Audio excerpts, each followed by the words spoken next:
Welcome back to our channel అని health. I hope మీరు అందరూ బాగున్నారని. నేనైతే చాలా బాగున్నాను అండ్ వీఆర్ 25K ఫ్యామిలీ నా and I'm super happy. Thank you మీ అందరికీ. అండ్ ఇంకా చాలా మంది చూస్తున్నారు కానీ సబ్స్క్రైబ్ చేసుకోవట్లేదు. Please do subscribe. మీరు ఇలా సబ్స్క్రైబ్ చేస్తేనే నాకు ఇంకా మోటివేషన్ వస్తుంది మీరు అడిగిన వీడియోస్ అన్నీ పెట్టడానికి. Coming back to today's video, రీసెంట్గా నా వెడ్డింగ్ వీడియో ఏది పెట్టినా కూడా I'm getting like so much love అనమాట. శారీస్ కలెక్షన్ అవ్వనివ్వండి, ప్రీ వెడ్డింగ్, ఎవ్రీథింగ్ అన్నిటికీ చాలా మంచి రెస్పాన్స్ వచ్చింది. సో ఈరోజు వీడియో కొంచెం ఇన్ఫర్మేటివ్గా చేయాలి అని అనుకుంటున్నాను. ఈ వీడియో మాత్రం అప్కమింగ్ బ్రైడ్ టు బీస్కి చాలా యూస్ఫుల్ అవుతుంది. బికాస్ పెళ్ళి అనేది it is not at all an easy task in terms of ఫినాన్షియల్గా అవ్వనివ్వండి, మెంటల్ హెల్త్కి అవ్వనివ్వండి, stress, selection, so many things, అంటే ఇష్యూస్. ఏ పెళ్ళి స్మూత్గా అయింది అని అంటే మీరు అసలు నమ్మొద్దు. బికాజ్ ఏ పెళ్ళి అంత ఈజీగా అవ్వదు. ఏ పెళ్ళి అయినా అంటే మేబీ ఫినాన్షియల్గా మంచిగా ఉంటే ఫ్యామిలీలో ఇష్యూస్ ఉండొచ్చు, ఫ్యామిలీలో ఇష్యూస్ ఉంటే ఫినాన్షియల్గా ఉండకపోవచ్చు. ఇలా చాలా ఏవేవో ఉంటాయి పెళ్ళి అని అంటే. సో ఫస్ట్ మీరు మెంటల్గా ప్రిపేర్ అయిపోండి. పెళ్ళి అంటేనే ఏదో ఒకటి ఉంటుంది అని చెప్పి, లేదంటే మీరు చాలా డిసప్పాయింట్ అవుతారు. పెళ్ళి అనగానే చాలా అందరూ ఇలా ఫుల్ టెన్షన్ ఫీల్ అవుతూ ఉంటారు. డెఫినెట్గా అందరిలాగే నేను చాలా టెన్షన్ ఫీల్ అయ్యాను. ఎస్పెషల్గా బ్రైడ్స్కి ఇంకెక్కువ ఉంటుంది. బికాస్ బ్రైడ్ సెలెక్షన్ కానీ అంటే శారీస్, జ్యువెలరీ, గోల్డ్ ఇలా చాలా ఉంటాయి కాబట్టి మనకి యాజ్ యూజువల్ చాలా స్ట్రెస్ ఉంటుంది, ఓవర్ థింకింగ్ ఉంటుంది, ఇవన్నీ ఉంటాయి.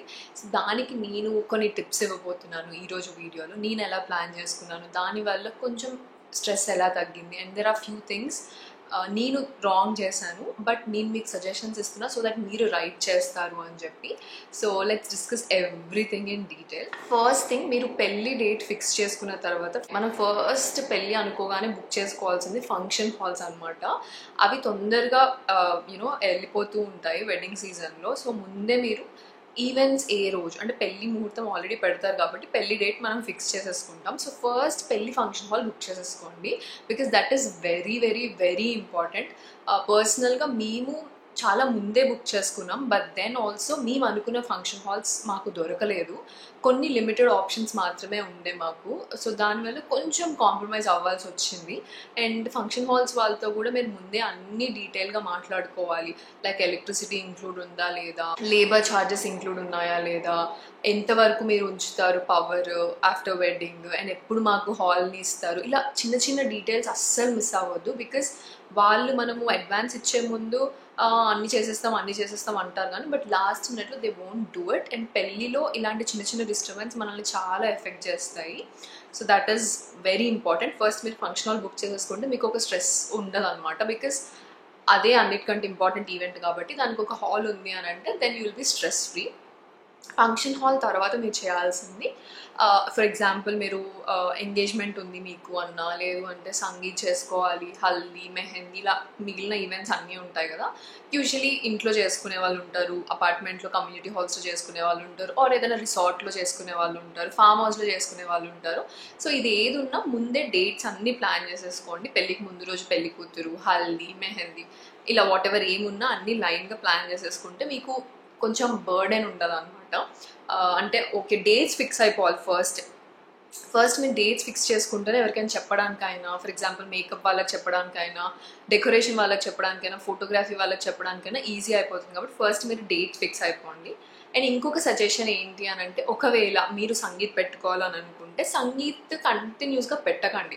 అంటే సంగీత్, హల్దీ, మెహందీ అలా పెడితే మీరు చాలా స్ట్రెస్ అవుట్ అవుతారు.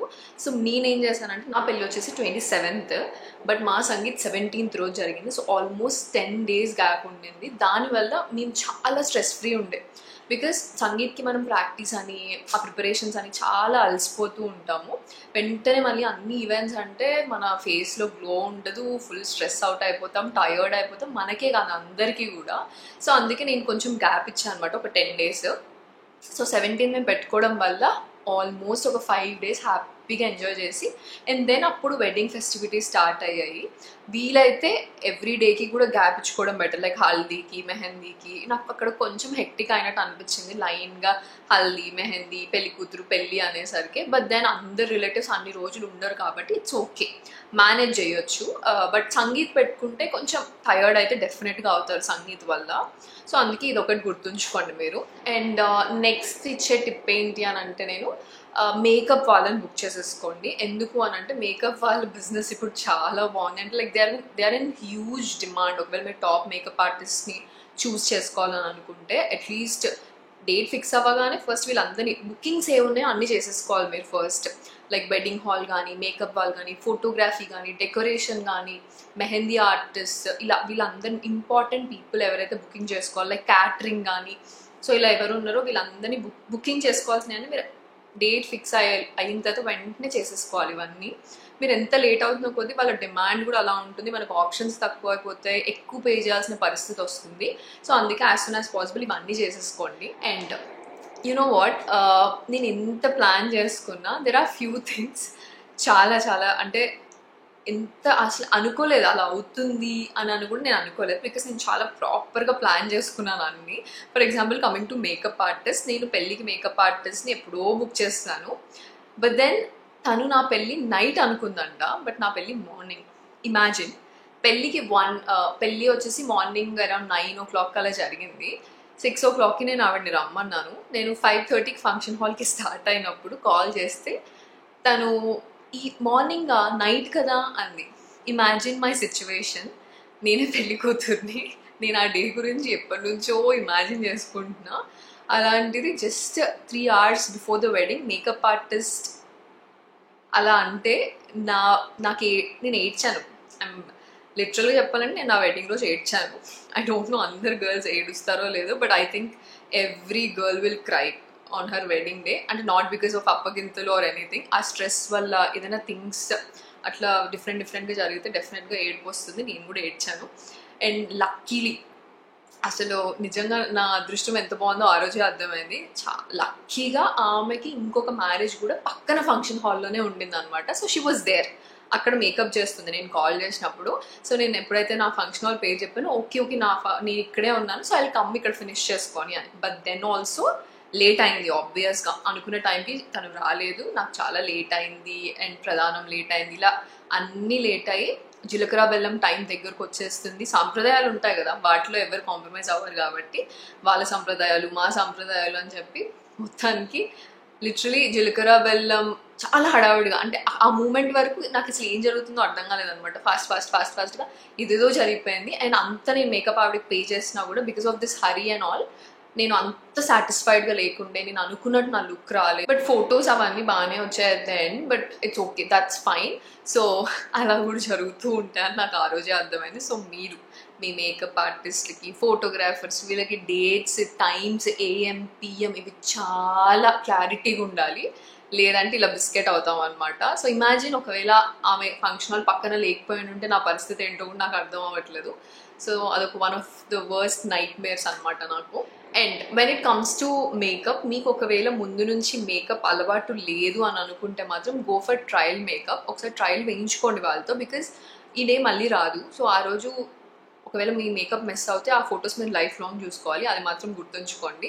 సో నాకు పర్సనల్గా మేకప్ గురించి కొంచెం ఐడియా ఉంది కాబట్టి నేను ట్రైల్ మేకప్ తీసుకోవాలి, బికాస్ వాళ్ళు వేస్తున్నప్పుడే నేను వాళ్ళకి ఇన్స్ట్రక్షన్స్ ఇస్తాను అనమాట. నాకు ఇలా వేయండి అలా వేయండి, and every step of the way నేను చూస్తూనే ఉంటాను ఎలా వస్తుంది ఏంటి అని చెప్పి. సో ఆల్మోస్ట్ నా అన్ని ఈవెంట్స్కి ఇట్ ఈస్ గుడ్, బాగానే వచ్చింది. హెయిర్ స్టైల్స్ కూడా నేను హెయిర్ స్టైల్స్ కూడా ముందే ఫిక్స్ అయిపోయాను. అంటే నాకు ఏ హెయిర్ స్టైల్ బాగుంటుంది నా ఫేస్ కన్నా నాకు ఒక ఐడియా ఉంది కాబట్టి Pinterestకి వెళ్ళి వెనక బ్రేడా ఏంటి, హెయిర్ లీడ్ చేసుకోవాలా, అండ్ ఫ్రంట్ ఏం హెయిర్ స్టైల్ వేసుకోవాలి, అవన్నీ నేను ముందే ప్రిపేర్ అయి ఉన్నాను కాబట్టి నాకు ఈజీ అని. లేదంటే సడన్గా మేకప్ ఆర్టిస్ట్ వచ్చి మనకి సెట్ అవ్వని హెయిర్ స్టైల్ ఏదో వేసి మళ్ళీ తీసి ఇలా టైం వేస్ట్ అవుతుంది. సో మేక్ షూర్ మీరు ముందే మీ హెయిర్ స్టైల్స్ ఏంటో కూడా ప్రిపేర్ అయ్యి ఉండండి. అండ్ కమింగ్ టు శారీస్, నేను ఆల్రెడీ చెప్పినట్టు శారీస్ కూడా మీరు ఏ ఫంక్షన్కి ఏం కలర్ వేసుకోవాలనుకుంటున్నారు అని ముందు నుంచే ప్రిపేర్ అయ్యి షాపింగ్ కూడా అకార్డింగ్లీ చేయాలి. అండ్ బ్లౌజెస్కి వర్క్కి బ్లౌజెస్కి ఇస్తాం, వాళ్ళు లాస్ట్ మినిట్ వరకు ఇవ్వరు, ఆ టెన్షన్ ఇదంతా పెట్టుకోకుండా కాస్త ప్రాపర్గా కొంచెం ముందే, ఎందుకంటే వీళ్ళు అనుకున్న టైంకి ఇవ్వరు. ఫర్ ఎగ్జాంపుల్ నా వెడ్డింగ్ అవుట్ఫిట్ కూడా అలాగే అయింది. అది కూడా నేను చేసిన వన్ ఆఫ్ ద మిస్టేక్ అని చెప్పొచ్చు. అంటే చాలా లాస్ట్ మినిట్ అయిపోయింది. పెళ్లి శారీ ఒక్కటి ముందు అన్ని నేను చాలా ముందే షాపింగ్ ఇదంతా చేసేసుకున్నా, బట్ పెళ్లి శారీ ఒక్కటి అబ్బాయి వాళ్ళు కొనివ్వాలి కాబట్టి వాళ్ళకి ఆచారాలు ఉంటాయి కదా, పసుపు కొట్టిన తర్వాతే పెళ్లి శారీ కొనాలి అని.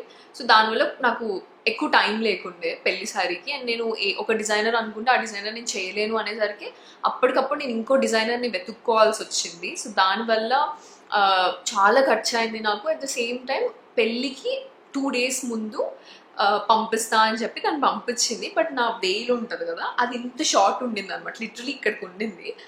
నాకు అసలు ఏం చేయాలో అర్థం కాలేదు. పెళ్ళి ఏమో ఎల్లుండి ఉంది, ఇప్పుడేమో వెయిల్ ఇక్కడ దాకా పెట్టింది ఏంటి అని చెప్పి ఐ వాజ్ సో డిసప్పాయింటెడ్. అంటే అంత ఖర్చు పెట్టిన తర్వాత కూడా తను నాకు చెప్తేనేమో అది అంతే ఉంటుంది కదా అది ఇది అంటే, అదేంటండి అలా ఉండడం అని చెప్పి ఒక చిన్న డిస్కషన్ అయిన తర్వాత మళ్ళీ అది వెనక్కి పంపిస్తే మళ్ళీ దాన్ని తాను లాంగ్ చేసి మళ్ళీ అది వచ్చేంత వరకు టెన్షన్, నాకు ఎలా వస్తుందో.